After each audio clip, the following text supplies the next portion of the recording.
Welcome to Manipuri Horror Tube. Ahammamaktada yengpiriba khudingna channel asibu subscribe tobiramu aduga matungdasu aki wari kya yengbu fangbinabagidamakta bell icon busu nambiramu. Ahammamaktada mayam punamapu present singa kamnai kutnonu kuramjari. Ngasigi wari asidi 2016 da release oikiba Indonesian movie The Doll kauba life adibi amagi warini. Wari asi Netflix da release oiki. Aduga marak thatna mayam da khanganjaningba wamana Egi mamangda leramba Manipuri Horror Tube haiba channel adu terminate oikre. Aduna ei wakhal jam nungaitana haibadi wakhal jamna hanthana video se atei semlaroi haina leirabani. Adubu ngasidi chang ama yenglage haiduna video se semjarakpani.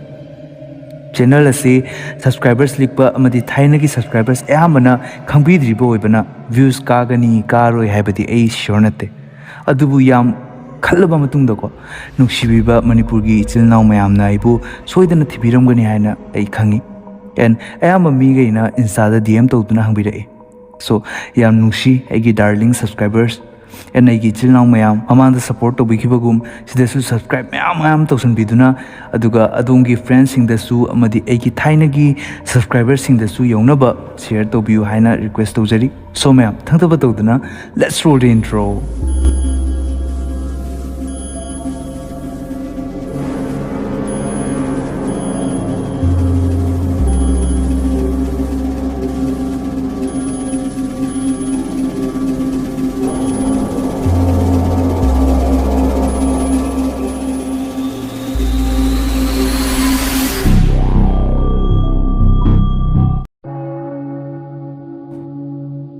Movie asigi ahobada masimna ohumkhak uwa fangi Ron, Hannah amadi Rani makoina kanagumba amada makoida thokiba thodok amagi maramda wari lirami wari asida haukiba haptada makoi ohum mama babaga unaba chatlui halakpada numidang wairaklami lambida Ron mapan thokningmanbadagi gari khamba taki aside Ron na mapan thokliba jaga aduda u pambi ama horami u adugi mathakta Life adibi ama yalamba Ronna uki.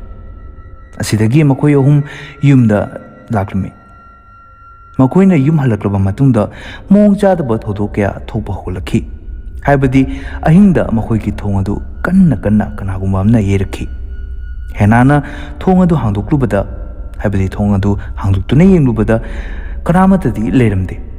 Adubu makhada life adibi ama phamduna leiramba thenglakhi. Hairiba life adibi asi Ranina kanagumba miyo amana makoida gift oina pirakpa haibadi surprise tawrokpani haina khanduna imungda pusilaki aduga magi phamungda hipalle hairaga masu tumki adubu nongalakpada magi phamungda life adibi adu leiramde mana makhada kumtharakpa kaanda dining table da life adibi adu phamduna leirami Maduda mana magi manawpa haibadi magi mawpa Ronna tawba soidana oiramlagani khanduna kaisu thoina kanjilude amuk rani magi bedroom da life adibi adu pusilaki aduga magi phamungda hipalli adubu mikup khara mana phone da wari sanari kanda phamungda gi life adibi adu mangki aduga mafam aduda chi amakak leirame chi aduda kekulot pisana se ei lotke nang thiyo haina ireduna leirame Aduda Rani su kiraduna henada yengali. Mata aduda mapandagi makola mataba funglami. Mabani makumtaraklaga yenglakpada bathroom dagi amuk makola malaki. Mabani na changna yengluba kanda life adibido bathroom manungda leirami. Aduga paklangda swa ai sida leire. Paklangda iraduna leirami. Sidagi machi animak sauraduna Ron bu kausilaki. Aduga hangnami. Maduda Ron na hairaki. Aya Si thol si di aina ngarang ndangda haibadi aina mapan thokne kanda mathakta yalaga lehubaduni ne si kamaina khoi yumda leramino makhoi umma haibadi machi animak wasi tabada yamna ngakhi aduga yamna kirakhi masidagi mapanda leiba dustbin aduda life adibi adu langthokhi asidi numidangda muka makhoi gi thong adu kanna yerakhi Hena amadi Rani thong adu hangthoklubada kanamta dileramde Adubu makhada chi ema tarami chi aduda lao kekulot pi sanarase aduni iraga leirami madu ubada mabani ma yam kirakhi mataduda Ron magi room dagi kanna lauraki machi animak Ron gi room da chensilubada Ron gi khong adu kanagumba amana ꯊꯥꯡ ꯑꯃ ꯄꯥꯏꯔꯒ ꯂꯦꯟꯊꯠꯈꯤꯕ ꯅꯠꯇ꯭ꯔꯒ ꯑꯊꯧꯕ ꯀꯔꯤꯒꯨꯝꯕ ꯄꯣꯠ ꯑꯃꯅ ꯈꯣꯠꯂꯝꯕꯒꯨꯝ E ꯅꯥꯏ ꯁꯥꯔꯗꯨꯅ ꯂꯩꯔꯝꯃꯤ꯫ ꯑꯗꯨꯕꯨ ꯃꯐꯝ ꯑꯗꯨꯗ ꯉꯁꯥꯏꯒꯤ ꯂꯪꯖꯩꯈꯤꯕ ꯂꯥꯏꯐꯗꯤꯕꯤ ꯑꯗꯨ ꯐꯝꯂꯗꯨꯅ ꯂꯩꯔꯝꯃꯤ꯫ ꯑꯗꯨꯒ ꯋꯥꯜꯗ "ꯁ꯭ꯋꯥ ꯑꯩ ꯁꯤꯗ ꯂꯩꯔꯦ" ꯍꯥꯏꯗꯨꯅ ꯏꯔꯒ ꯂꯩꯔꯝꯃꯤ꯫ ꯁꯤ ꯊꯧꯗꯣꯛ ꯄꯨꯝꯕꯁꯦ ꯃꯈꯣꯏꯅ ꯃꯀꯣꯛꯇꯒꯤ ꯍꯧꯅ ꯂꯥꯔꯥꯁ ꯑꯃꯗꯤ ꯗꯦꯗꯤ ꯀꯧꯕ ꯄꯦꯔꯥꯅꯣꯔꯃꯦꯜ ꯏꯟꯚꯦꯁꯇꯤꯒꯦꯇꯔ ꯑꯅꯤꯈꯛꯇ ꯂꯤꯔꯝꯃꯤ꯫ ꯁꯤꯗꯒꯤ ꯁꯤꯟ ꯑꯁꯤ ꯁꯤꯐꯠ ꯑꯣꯏꯈꯤꯗꯨꯅ ꯗꯦꯅꯤꯌꯦꯜ ꯀꯧꯕ ꯅꯨꯄꯥ ꯑꯃꯈꯛ ꯎꯠꯂꯛꯈꯤ꯫ ꯗꯦꯅꯤꯌꯦꯜ ꯍꯥꯏꯕꯗꯤ ꯃꯥꯒꯤ ꯑꯣꯐꯤꯁꯇꯒꯤ ꯃꯌꯨꯝꯗ ꯍꯜꯂꯛꯂꯝꯃꯤ꯫ ꯅꯨꯃꯤꯠ ꯆꯨꯞꯄ ꯊꯕꯛ ꯁꯨꯔꯛꯄꯒꯤ ꯒꯥꯔꯤꯗ ꯃꯤꯀꯞ ꯑꯃ ꯇꯨꯝꯈꯤꯕ ꯈꯪꯍꯧꯗꯦ꯫ ꯃꯥꯅ ꯑꯉꯥꯡ ꯑꯣꯏꯔꯤꯉꯩ ꯀꯥꯟꯒꯤ ꯊꯧꯗꯣꯛ ꯑꯃꯈꯛ ꯃꯥꯒꯤ ꯃꯪꯂꯥꯟꯗ ꯎꯔꯝꯃꯤ꯫ ꯃꯗꯨꯗ ꯃꯥꯒꯤ ꯃꯃꯥꯅ ꯌꯨꯝꯒꯤ ꯐꯥꯏꯅꯥꯟꯁꯤꯌꯦꯜ ꯀꯟꯗꯤꯁꯟ ꯌꯥꯝ ꯋꯥꯕꯒꯤ ꯃꯥꯒꯤ ꯕꯕꯥ ꯑꯃꯗꯤ ꯃꯥꯕꯨ ꯊꯥꯗꯣꯛꯂꯒ ꯆꯠꯈꯤ꯫ ꯃꯇꯥꯡꯁꯤꯗ ꯃꯥ ꯃꯤꯀꯞ ꯊꯣꯛꯂꯛꯈꯤ꯫ ꯄꯤꯛꯂꯤꯉꯩꯒꯤ ꯈ꯭ꯋꯥꯏꯗꯒꯤ ꯑꯋꯥꯕ ꯅꯨꯡꯉꯥꯏꯇꯕ ꯊꯧꯗꯣꯛ ꯑꯃ ꯑꯣꯏꯕꯅ ꯉꯁꯤ ꯐꯥꯎꯕ ꯃꯥꯒꯤ ꯃꯪꯂꯥꯟꯗ ꯅꯥꯏꯠꯃꯦꯌꯔ ꯑꯃꯒꯨꯝ ꯇꯠꯇꯅ ꯎꯗꯨꯅ ꯂꯩꯔꯤ ꯍꯥꯏꯕ ꯈꯪꯕ ꯉꯝꯃꯤ꯫ ꯗꯦꯅꯤꯌꯦꯜ ꯃꯌꯨꯝꯗ ꯍꯜꯂꯛꯂꯕ ꯃꯇꯨꯡꯗ ꯂꯨꯍꯣꯡꯕꯇ ꯉꯥꯏꯔꯤꯕꯤ ꯃꯥꯒꯤ ꯅꯨꯄꯤ ꯑꯦꯅꯥꯕꯨ ꯑꯩꯈꯣꯏꯅ ꯎꯕ ꯐꯪꯉꯤ꯫ ꯑꯦꯅꯥ ꯌꯨꯝꯗ ꯐꯝꯐꯝꯅ ꯁꯦꯜ ꯈꯔ ꯇꯥꯟꯅꯅꯕꯒꯤꯗꯃꯛ ꯂꯥꯏꯐꯗꯤꯕꯤ ꯇꯨꯕ ꯁꯥꯕꯒꯤ ꯊꯕꯛ ꯇꯧꯔꯝꯃꯤ꯫ ꯃꯈꯣꯏ ꯅꯍꯥꯟꯉꯩꯗꯒꯤ ꯔꯦꯟꯠꯀꯤ ꯌꯨꯝ ꯑꯃꯗ ꯂꯩꯔꯤꯅꯤ꯫ ꯑꯗꯨꯕꯨ ꯉꯁꯤꯗꯤ ꯗꯦꯅꯤꯌꯦꯜꯅ ꯑꯦꯅꯥꯗ ꯌꯥꯝꯅ ꯅꯨꯡꯉꯥꯏꯕ ꯄꯥꯎ ꯑꯃ ꯇꯝꯈꯤ꯫ ꯃꯗꯨꯗꯤ ꯗꯦꯅꯤꯌꯦꯜ ꯄ꯭ꯔꯣꯃꯣꯁꯟ ꯀꯥꯔꯦ, ꯑꯗꯨꯒ ꯂꯣꯏꯅꯅ ꯃꯈꯣꯏꯒꯤ ꯂꯩꯅꯅꯕ ꯌꯨꯝ ꯑꯃꯁꯨ ꯂꯧꯔꯦ꯫ ꯂꯣꯏꯅꯅ ꯗꯦꯅꯤꯌꯦꯜꯒꯤ ꯑꯣꯐꯤꯁꯇꯒꯤ ꯒꯥꯔꯤ ꯑꯃꯁꯨ ꯐ꯭ꯔꯤꯗ ꯄꯤꯔꯛꯈꯤ꯫ ꯃꯁꯤ ꯄꯨꯝꯕꯁꯦ ꯇꯥꯕꯗ ꯑꯦꯅꯥꯒꯤ ꯃꯐꯝꯗ ꯃꯪꯂꯥꯟ ꯑꯃꯒꯨꯝ ꯊꯣꯛꯂꯝꯃꯤ꯫ ꯑꯗꯨꯕꯨ ꯗꯦꯅꯤꯌꯦꯜꯅ ꯃꯥꯒꯤ ꯃꯪꯖꯔꯛꯄ ꯃꯪꯂꯥꯟ ꯑꯗꯨ ꯃꯪꯐꯥꯎꯅꯍꯟꯈꯤ꯫ ꯑꯦꯅꯤꯋꯦꯁ ꯃꯈꯣꯏ ꯑꯅꯧꯕ ꯌꯨꯝꯗ ꯁꯤꯐꯠ ꯑꯣꯏꯔꯛꯈꯤ꯫ ꯑꯦꯅꯥ ꯌꯨꯝ ꯑꯅꯧꯕꯗꯨꯗ ꯃꯥꯒꯤ ꯂꯥꯏꯐꯗꯤꯕꯤ ꯃꯌꯥꯝꯗ ꯐꯖꯅ ꯗꯦꯀꯣꯔꯦꯠ ꯇꯧꯈꯤ꯫ ꯗꯦꯅꯤꯌꯦꯜ ꯀꯟꯁꯇ꯭ꯔꯛꯁꯟ ꯁꯥꯏꯠꯀꯤ ꯏꯟꯖꯤꯅꯤꯌꯔꯅꯤ꯫ ꯃꯍꯥꯛꯅ ꯊꯕꯛ ꯃꯐꯝ ꯌꯧꯔꯛꯄꯗ ꯃꯌꯥꯝ ꯂꯣꯏꯅꯃꯛ ꯃꯊꯥ ꯁꯥꯔꯗꯨꯅ ꯂꯩꯔꯝꯃꯤ꯫ ꯃꯔꯝꯗꯤ ꯃꯈꯣꯏꯅ ꯁꯦꯝꯒꯠꯀꯦ ꯈꯜꯂꯝꯕ ꯋꯥꯔꯀꯤꯡ ꯁ꯭ꯄꯦꯁ ꯑꯗꯨꯒꯤ ꯍꯦꯛ ꯃꯌꯥꯏꯗ ꯎ ꯄꯥꯝꯕꯤ ꯑꯃ ꯍꯧꯔꯝꯃꯤ꯫ ꯃꯗꯨꯗꯣ ꯀꯅꯥꯝꯇ ꯀꯛꯎ ꯍꯥꯏꯕ ꯌꯥꯗꯅ ꯂꯩꯔꯝꯃꯤ꯫ ꯗꯦꯅꯤꯌꯦꯜꯅ ꯌꯦꯡꯂꯨꯕ ꯀꯥꯟꯗ ꯃꯊꯛꯇ ꯂꯥꯏꯐꯗꯤꯕꯤ ꯑꯃ ꯊꯦꯠꯂꯝꯕ ꯎꯈꯤ꯫ ꯃꯗꯨꯗ ꯗꯦꯅꯤꯌꯦꯜꯅ ꯂꯥꯏꯐꯗꯤꯕꯤ ꯑꯗꯨꯒꯤ ꯃꯔꯝꯗ ꯑꯅꯛꯄꯗ ꯂꯩꯕ ꯃꯤꯑꯣꯏꯁꯤꯡꯗ ꯍꯪꯂꯨꯕꯗ ꯃꯈꯣꯏꯅ ꯍꯥꯏꯔꯛꯈꯤ, ꯄꯥꯝꯕꯤ ꯑꯁꯤꯒꯤ ꯑꯣꯄꯣꯖꯤꯠ ꯁꯥꯏꯗꯇ ꯌꯨꯝ ꯑꯃ ꯂꯩꯔꯝꯃꯤꯌꯦ꯫ ꯌꯨꯝꯗꯨꯒꯤ ꯃꯤꯑꯣꯏ ꯂꯣꯏꯅꯃꯛ ꯌꯥꯝ ꯇꯝꯊꯤꯕ ꯃꯑꯣꯡꯗ ꯁꯤꯈꯤ꯫ ꯃꯈꯣꯏ ꯃꯔꯛꯇ ꯆꯍꯤ 5ꯇ ꯐꯥꯕ ꯑꯉꯥꯡ ꯅꯨꯄꯤ ꯃꯆꯥ ꯑꯃ ꯌꯥꯎꯏ꯫ ꯃꯥꯒꯤꯅꯦ ꯂꯥꯏꯐꯗꯤꯕꯤꯁꯦ, ꯍꯥꯏꯕꯗꯤ ꯃꯥꯒꯤ ꯑꯣꯏꯗꯣꯏꯅꯦ꯫ ꯑꯗꯨꯅ ꯇꯝꯅ ꯈꯣꯠꯅꯕ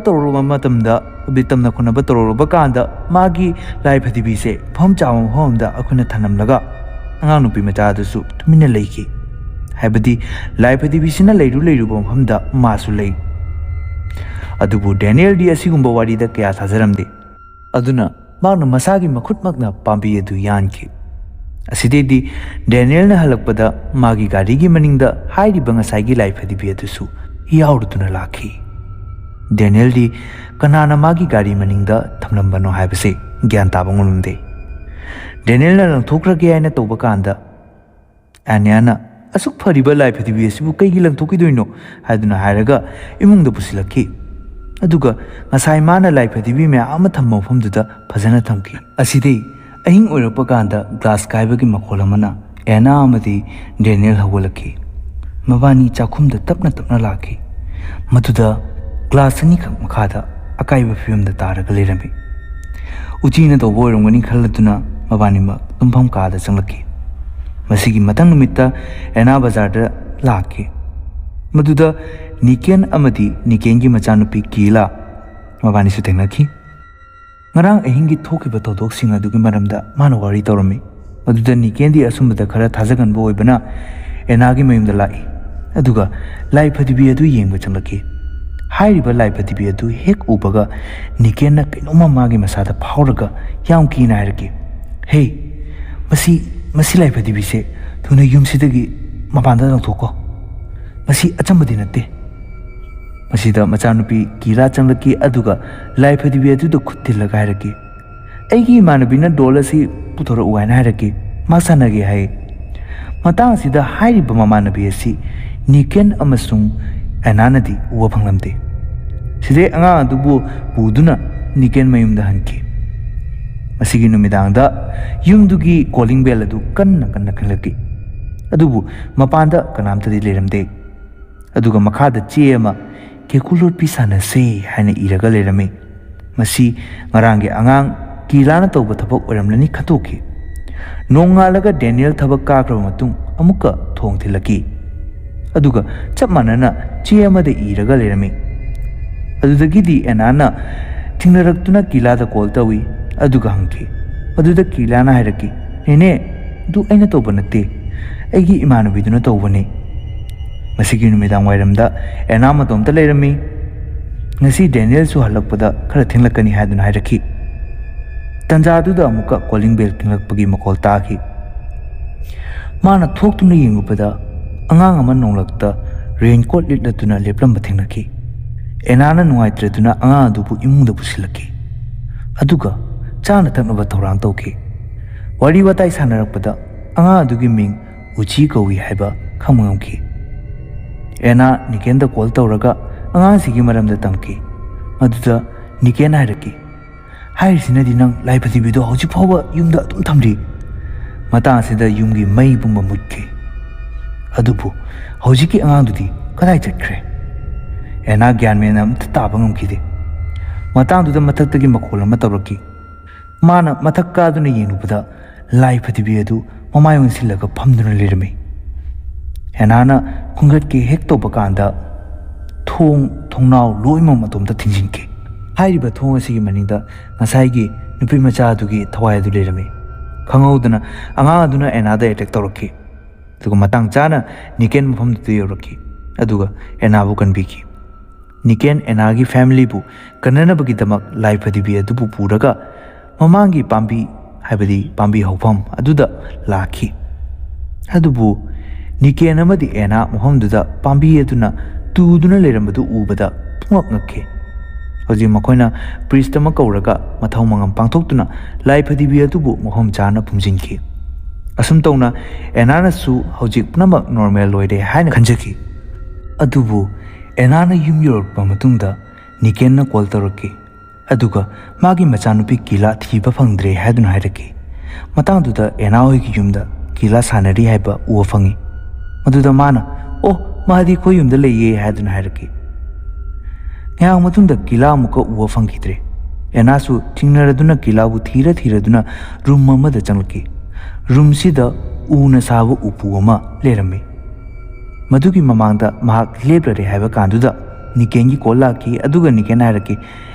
Ichanupi phangi ma kankada haibadi kankha makada lotuna lerami haiduna hairaki. Adu oirabadi ngasai ukiba anga aduna kana. Achauba wahang amaga lonena upu adugi thong tu hangdukli. Mata aduda nganangi lai phadibi adu phamduna lerami. Tubada ena ngakpada khamthengi. Tanja maktuda mathak akiba masak chelebe anga ama enagi mathakta chungtharaki aduga mabu tamthina injured tobirami. Matang chana Daniel yumda halakrami aduga enana lawbudu tab sinsilaktuna kanbiki. Adubu ena yamna sokhi. Numidang duma uchina china tumna hotnarami enadi tumba yaramde. Nongai matung yorokpa matungda akiba khonjel amana tamnaraki. Aduga enagi phamungda ngasai anga adu kakhalaki mung chadraba thodok kya sidagi nanthuknaba Nikengi through dagi mamangda utkiba paranormal investigator Laras ta contact tawi. Lai phadibi asigi wari tabada Laras su mating pangbige haidun hairki.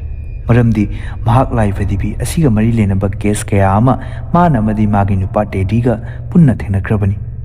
Aduga wamana magi nupa dedi lai phadibi adugi haktakta punsi longki. Tawigumasung Laras hojik magi machanupiga magata yumda lerami.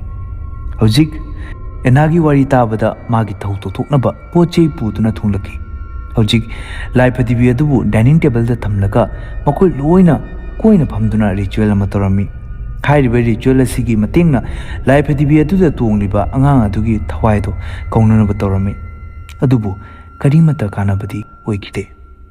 Larasna hairaki hojik asi hanadagi hena mapangal kanba habdu oire. So mabu aikoina lakshinba ngamloidori. Aduga asina enada possess tawraga Daniel bu hatpa pamnami. Laras makoi ki family dubu dudagi kannanaba kanna hotnaki. Adubu loina arimbada tarami. Aside adugi thawayaduna Niken bu possess tawre haraga matomta chongthaduna sijaki. Laras ke duduna haiba gyan tapa ngunde.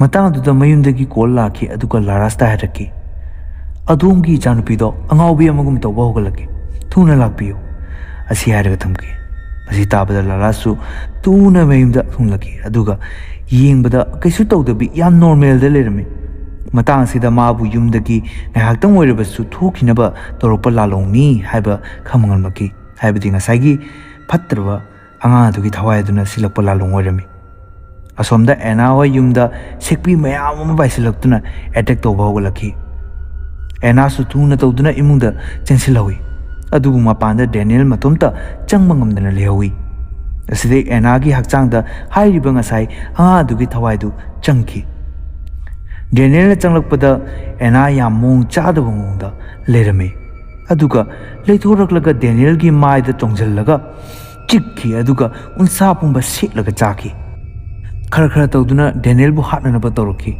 ꯑꯗꯨꯕꯨ ꯀꯔꯤ ꯃꯔꯝꯒꯤ ꯗꯦꯅꯤꯌꯦꯜꯕꯨ ꯍꯥꯠꯄ ꯄꯥꯝꯂꯤꯕꯅꯣ ꯍꯥꯏꯕꯁꯤ ꯃꯌꯥꯝꯅꯁꯨ ꯍꯪꯅꯤꯡꯕ ꯋꯥꯍꯪ ꯑꯃꯅꯤ꯫ ꯃꯇꯥꯡ ꯑꯁꯤꯗ ꯂꯥꯔꯥꯁ ꯑꯦꯅꯥ ꯍꯣꯏꯒꯤ ꯌꯨꯝꯗ ꯌꯧꯔꯛꯈꯤ ꯑꯗꯨꯒ ꯑꯦꯅꯥꯕꯨ ꯏꯪꯊꯍꯜꯂꯤ, ꯑꯗꯨꯕꯨ ꯑꯦꯅꯥ ꯍꯧꯖꯤꯛ ꯃꯔꯝ ꯄꯨꯝꯕ ꯈꯪꯕ ꯉꯝꯈꯤ꯫ ꯃꯇꯥꯡ ꯑꯁꯤꯗ ꯃꯨꯚꯤ ꯑꯁꯤꯒꯤ ꯑꯁꯦꯡꯕ ꯄꯨꯝꯕ ꯔꯤꯚꯤꯜ ꯑꯣꯏꯔꯛꯈꯤ꯫ ꯗꯦꯅꯤꯌꯦꯜ ꯉꯁꯤꯁꯨ ꯃꯥꯒꯤ ꯍꯧꯈ꯭ꯔꯕ ꯄꯨꯟꯁꯤꯒꯤ ꯋꯥꯔꯤꯗꯨ ꯅꯤꯡꯁꯤꯡꯂꯒ ꯑꯀꯤꯕ ꯐꯥꯎꯏ꯫ ꯃꯥꯒꯤ ꯃꯃꯥꯅ ꯁꯦꯜꯒꯤꯗꯃꯛꯇ ꯃꯥꯒꯤ ꯃꯄꯥꯕꯨ ꯑꯃꯗꯤ ꯑꯉꯥꯡ ꯑꯣꯏꯔꯤꯕ ꯃꯆꯥ ꯑꯃꯕꯨ ꯂꯪꯊꯣꯛꯂꯝꯂꯒ ꯆꯠꯈꯤꯕ ꯑꯗꯨ ꯃꯥꯒꯤ ꯅꯨꯡꯁꯤꯖꯕꯤ ꯅꯨꯄꯤ ꯑꯦꯅꯥꯅꯁꯨ ꯃꯍꯥꯛ ꯃꯇꯤꯛ ꯆꯥꯗꯕ ꯑꯃꯗꯤ ꯄꯩꯁꯥꯒꯤ ꯑꯋꯥꯕꯁꯤ ꯎꯔꯒ ꯊꯥꯗꯣꯛꯈꯤꯅꯤ ꯈꯟꯕꯗ ꯌꯥꯝꯅ ꯋꯥꯖꯈꯤ꯫ ꯃꯔꯝ ꯑꯁꯤꯅ ꯅꯣꯡꯃꯗꯤ ꯃꯍꯥꯛ ꯃꯥꯒ ꯂꯨꯅ ꯇꯤꯟꯅꯖꯕ ꯃꯃꯥꯟꯅꯕ ꯑꯃꯒ ꯇꯧꯔꯒ ꯌꯨꯝ ꯑꯃꯗ ꯂꯨꯠ ꯇꯧꯕ ꯆꯪꯈꯤ꯫ ꯌꯨꯝ ꯑꯁꯤꯗ ꯐꯦꯃꯤꯂꯤ ꯃꯦꯝꯕꯔ 3 ꯈꯛꯇ ꯂꯩꯔꯝꯃꯤ: ꯃꯃꯥ, ꯃꯄꯥ ꯑꯃꯗꯤ ꯃꯈꯣꯏꯒꯤ ꯄꯤꯛꯂꯤꯕ ꯃꯆꯥꯅꯨꯄꯤ, ꯍꯥꯏꯕꯗꯤ ꯆꯍꯤ 5ꯗ ꯐꯥꯔꯤꯕꯤ ꯑꯉꯥꯡ ꯅꯨꯄꯤ ꯃꯆꯥ ꯑꯃ꯫ ꯑꯉꯥꯡ ꯑꯁꯤꯒꯤ ꯃꯈꯨꯠꯇ ꯂꯥꯏ ꯐꯗꯤꯕꯤ ꯑꯃꯁꯨ ꯂꯩꯔꯝꯃꯤ꯫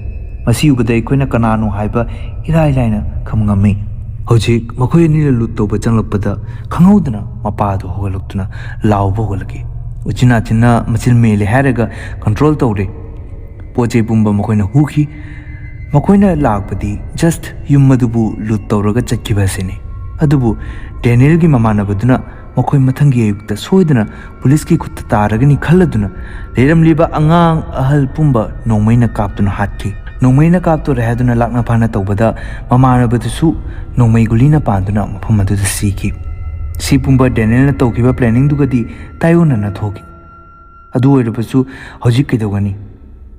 ꯋꯥꯔꯤ ꯄꯨꯝꯕꯁꯦ ꯂꯣꯠꯁꯤꯟꯗꯨꯅ ꯊꯝꯈꯤ ꯑꯗꯨꯒ ꯑꯅꯧꯕ ꯌꯨꯝ, ꯑꯅꯧꯕ ꯒꯥꯔꯤ, ꯁꯦꯜ ꯊꯨꯝ ꯄꯨꯝꯕ ꯈꯨꯗꯛꯇ ꯂꯥꯛꯂꯤꯕꯁꯦ ꯃꯥꯒꯤ ꯄ꯭ꯔꯣꯃꯣꯁꯟ ꯀꯥꯕꯅꯗꯤ ꯑꯣꯏꯔꯝꯗ꯭ꯔꯦ꯫ ꯁꯤ ꯄꯨꯝꯕ ꯃꯤꯉꯣꯟꯗꯒꯤ ꯅꯝꯊꯥꯛ ꯇꯧꯗꯨꯅ ꯄꯨꯔꯛꯄ ꯑꯣꯏꯔꯝꯂꯦ꯫ ꯃꯔꯝ ꯑꯁꯤꯅ ꯑꯉꯥꯡ ꯑꯗꯨꯅ ꯗꯦꯅꯤꯌꯦꯜꯕꯨ ꯍꯥꯠꯄ ꯄꯥꯝꯂꯤꯕꯅꯤ꯫ ꯂꯥꯔꯥꯁꯅ ꯍꯧꯖꯤꯛ ꯋꯥꯔꯤ ꯄꯨꯝꯕ ꯇꯥꯔꯕ ꯃꯇꯨꯡ ꯄꯥꯝꯕꯩ ꯑꯃꯈꯛ ꯍꯥꯏꯔꯛꯈꯤ, ꯃꯗꯨꯗꯤ ꯀꯔꯤꯒꯨꯝꯕ ꯗꯦꯅꯤꯌꯦꯜꯅ ꯃꯁꯥꯒꯤ ꯂꯪꯖꯈꯤꯕ ꯃꯔꯥꯜ ꯑꯗꯨ ꯌꯥꯖꯗꯨꯅ ꯑꯉꯥꯡ ꯑꯗꯨꯗ ꯁꯔꯦꯟꯗꯔ ꯇꯧꯕ ꯊꯣꯛꯂꯕꯗꯤ ꯑꯉꯥꯡ ꯑꯗꯨꯅ ꯁꯣꯏꯗꯅ ꯅꯈꯣꯏꯕꯨ ꯊꯥꯗꯣꯛꯂꯝꯒꯅꯤ ꯍꯥꯏꯗꯨꯅ ꯍꯥꯏꯔꯛꯈꯤ꯫ ꯑꯗꯨꯕꯨ ꯑꯁꯨꯝꯅꯗꯤ ꯑꯣꯏꯈꯤꯗꯦ꯫ ꯑꯉꯥꯡ ꯑꯗꯨꯅ ꯗꯦꯅꯤꯌꯦꯜꯕꯨ ꯄꯣꯖꯦꯁ ꯇꯧꯔꯦ ꯍꯥꯏꯔꯒ ꯋꯥꯡꯂꯕ ꯌꯨꯝ ꯑꯗꯨꯗꯒꯤ ꯆꯣꯡꯊꯍꯟꯗꯨꯅ ꯗꯦꯅꯤꯌꯦꯜꯕꯨ ꯍꯥꯠꯈꯤ꯫ ꯍꯧꯖꯤꯛ ꯑꯁꯤ ꯇꯧꯔꯃꯗꯨꯗꯁꯨ ꯑꯉꯥꯡ ꯑꯗꯨꯒꯤ ꯊꯋꯥꯏꯅ ꯄꯦꯟꯕ ꯀꯧꯕꯗꯤ ꯂꯩꯇ꯭ꯔꯤ꯫ ꯃꯥꯅ ꯌꯨꯝ ꯑꯗꯨꯒꯤ ꯄꯣꯠ ꯆꯩ ꯄꯨꯝꯕ ꯊꯨꯒꯥꯏꯔꯦ ꯍꯥꯏꯔꯒ ꯂꯥꯏ ꯐꯗꯤꯕꯤ ꯃꯌꯥꯝ ꯑꯃ ꯊꯝꯂꯝꯕ, ꯍꯥꯏꯕꯗꯤ ꯑꯦꯅꯥꯅ ꯗꯦꯀꯣꯔꯦꯠ ꯇꯧꯔꯝꯕ ꯔꯦꯛ ꯑꯗꯨꯗ ꯐꯝꯗꯨꯅ ꯂꯩꯈꯤ꯫ ꯑꯁꯤꯗꯩ ꯑꯦꯅꯥꯁꯨ ꯂꯦꯝꯍꯧꯔꯤꯕ ꯄꯨꯟꯁꯤ ꯑꯗꯨ ꯂꯥꯔꯥꯁꯀꯤ ꯌꯨꯝꯗ ꯂꯦꯜꯂꯒꯦ ꯍꯥꯏꯗꯨꯅ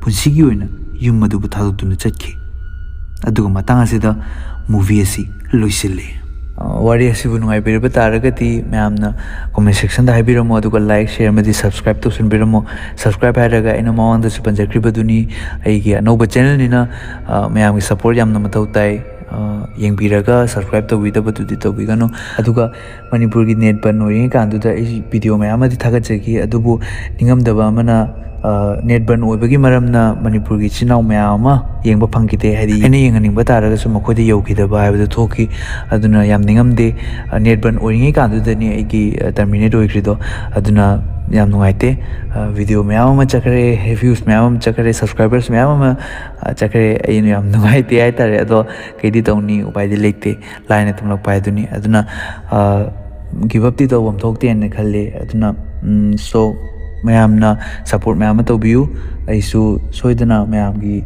ꯊꯧꯒꯜ ꯇꯧꯖꯕ ꯉꯝꯖꯒꯦ, ꯑꯋꯥ ꯄꯣꯊꯥꯅꯕꯒꯤꯗꯃꯛꯇ ꯋꯥꯔꯤ ꯅꯨꯡꯉꯥꯏꯕ ꯄꯨꯗꯨꯅ ꯂꯥꯛꯆꯒꯦ꯫ ꯑꯗꯨꯗꯤ ꯊꯦꯡꯅꯔꯁꯤ ꯑꯃꯨꯛ ꯃꯊꯪꯒꯤ